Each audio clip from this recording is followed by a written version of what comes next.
Hey, my name is Hayden Truelson and I suffered from GBS. So I've got a hobby that's called tricking, which is basically mixed martial arts, gymnastics and capoeira all mixed into one. And I've been doing this for around 7 years now. And to suddenly go from this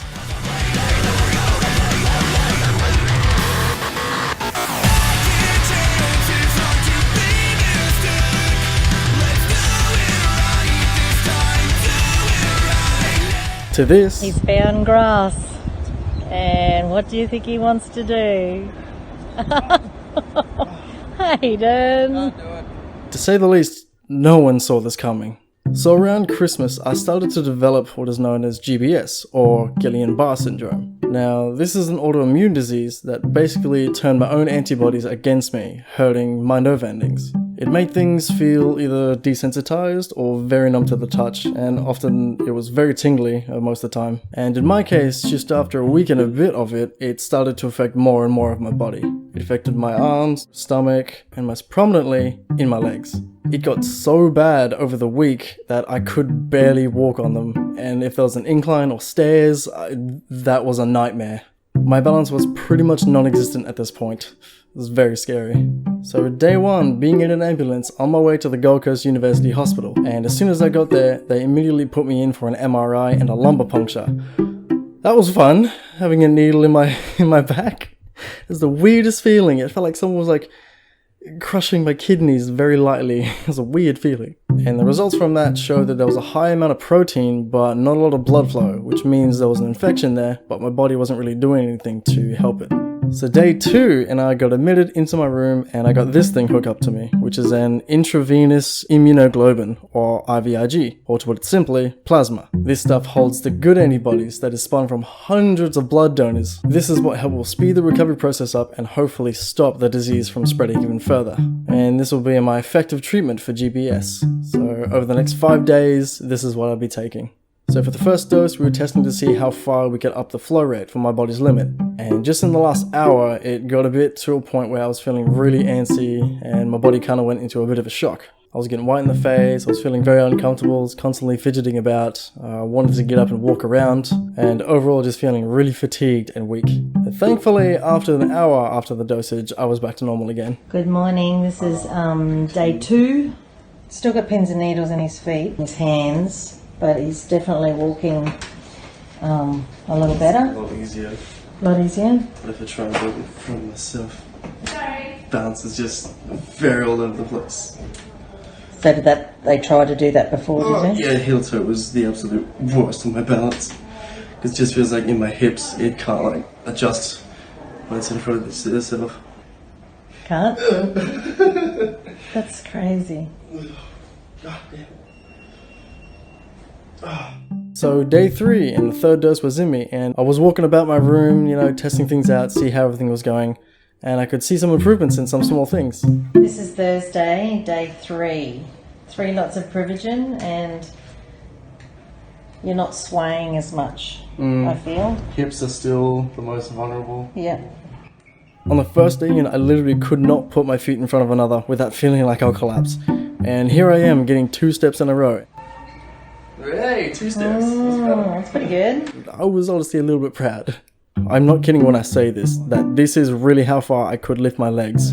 The muscles in my hips, butt and under thigh muscles were still numb and causing a majority of my imbalance at the time. So this is about 6 o'clock at night. 3rd day. No running in the halls, please. And day 4, my birthday. What a way to spend it in hospital. Even though I was in hospital, still kind of bedridden, I still made the most of it, especially with my mum there. It was great having her there with me, as well as my older brother and my twin sister also coming to visit me on occasion. And this was the day the physiotherapist came and saw me. They wanted to check up on my progress and to test me on my ability at the time, from ankle raises to stair-ups, balance tests, and bridges.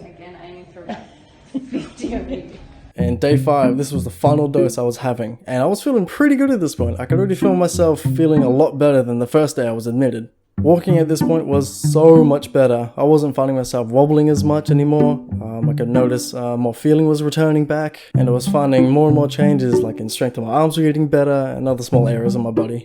very clear sign that things were looking up and the recovery was happening. And I was still continuing all my physiotherapy with the exercises they've given me. So much stronger than yesterday. Yeah, yep. And just stepping over, like just stepping up and over. So day 6 rolled around, and this was pretty much just a recovery day, as I've done all my dosages and just gotta keep up with my exercises and just gotta wait for the doctors and physiotherapists to check up on me. And at this point, I could really see the recovery working super quick, as on day 4, we went down to the staircase outside the hospital to do some leg training. So it's not pain, it is just purely you can't There's nothing pushing there. Don't hang on. I'm so scared. And it was here that we noticed that the improvement was absolutely ridiculous. Oh, wow. Considering I couldn't even come with one. Look at that. I did too. The comparison from day 4 to day 6 on these sets of stairs was ridiculous. The improvement is real. Even though getting up was better, getting down the stairs was still difficult, as the full strength wasn't quite there yet. Because it requires a lot of bouncing on the balls on my feet. It's just not a lot. And day 7 happened, and the doctors came in and discharged me, which was a very big surprise. We expected to be there for another 2 days to do all these other tests. But the doctor and the physiotherapist were really happy with the progress so far, and they didn't feel a need to keep me there any longer. They said it was pretty useless being bedridden all day when the improvement was happening this quick. Still gotta push it a bit. Yeah. Hey! And from what the doctors have said to me, I'm very lucky to have caught this disease so early. If I had left it another week or so, it could have gotten so bad that it could have affected more of my upper body, to the point where if it got into my chest and lungs, I wouldn't have been able to breathe without a ventilator. It's very saddening to hear that some people out there are unfortunately unlucky enough to have that happen to them, to the point where they can't breathe without a machine to do it for them. But at the end of majority of all their stories came to a positive light. Most of them did have a recovery, some might have been a few months, some was a few years, but in the end, most of them did recover from it.